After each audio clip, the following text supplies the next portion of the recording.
وہ عالم اسلام کا ایک نایاب اور نامور سلطان تھا۔ وہ انگنت زبانوں پر عبور رکھتا تھا،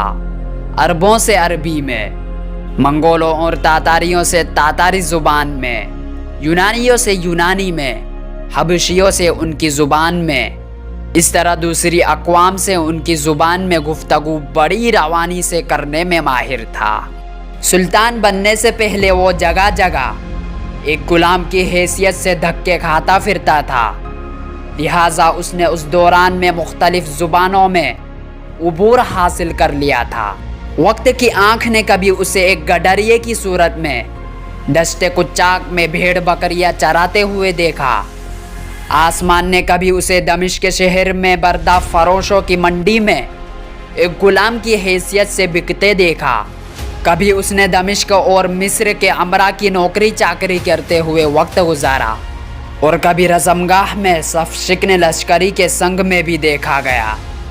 اور کبھی وقت کی تیز آنکھ نے اسے اسلامی لشکر کے سالار اعلیٰ کی حیثیت سے بھی دیکھا۔ مشہور امریکی مورخ ہیرلڈ لیم اس سے متعلق لکھتا ہے، اسے اپنے سوا کسی پر اعتبار نہ تھا،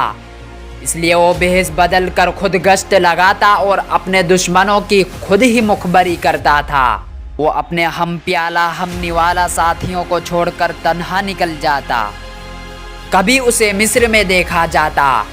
اور کبھی وہ دوسرے دن فلسطین میں نمودار ہوتا۔ 4 دن بعد لوگ اسے عرب کے ریگزاروں میں دیکھتے اور اس کے چند دن بعد وہ خانہ بدوشوں کی سی تیز رفتاری سے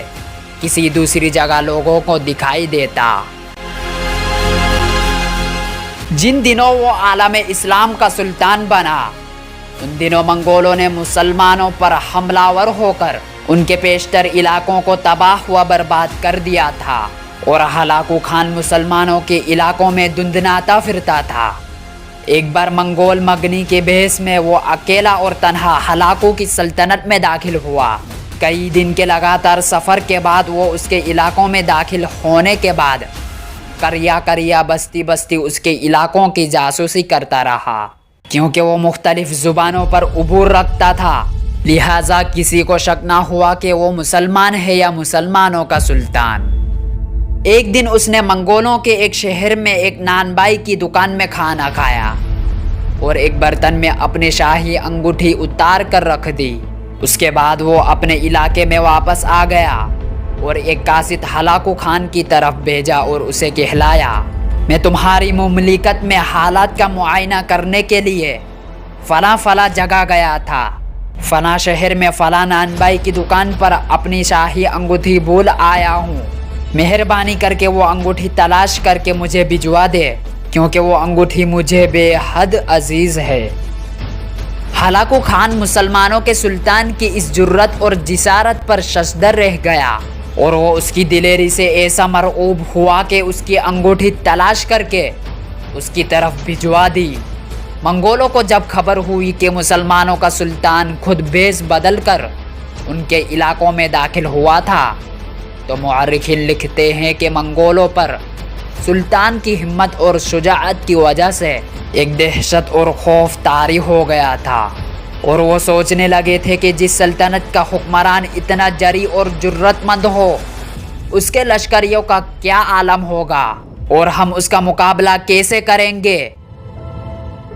ان دنوں کیونکہ بحر روم کے ساتھ ساتھ مغرب کے صلیبیوں نے اپنے بڑے بڑے اڈے بنا لیے تھے، ان میں زیادہ نامور انطاکیہ کا حاکم بوہیمین تھا۔ سلطان ایک مرتبہ ایک نصرانی زائر کا بھیس بدل کر صلیبیوں کے مقبوضہ علاقوں میں جا داخل ہوا، اور کئی ماہ تک ان کے عسکری استحکامات، قلعوں اور دوسرے اہم مقامات کا جائزہ لیتا رہا۔ وہ تقریباً 22 ایسے قلعے دیکھنے میں کامیاب ہو گیا جو ان دنوں صلیبیوں کی عسکری قوت کا مرکز تھے، اور یہ سارا کام اس نے تنہا کیا۔ اس کے بعد اس نے ایک ستم ظریفی کی، اس نے ایک قاصد اور الچی کا بیس بدلا اور جنگل میں ایک ہرن کا شکار کر کے وہ ہرن لے کر انطاکیہ کے بادشاہ بوہیمین کے دربار میں جا داخل ہوا،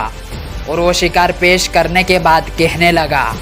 عالیجاں، مجھے مصر کے سلطان ملک ظاہر نے بھیجا ہے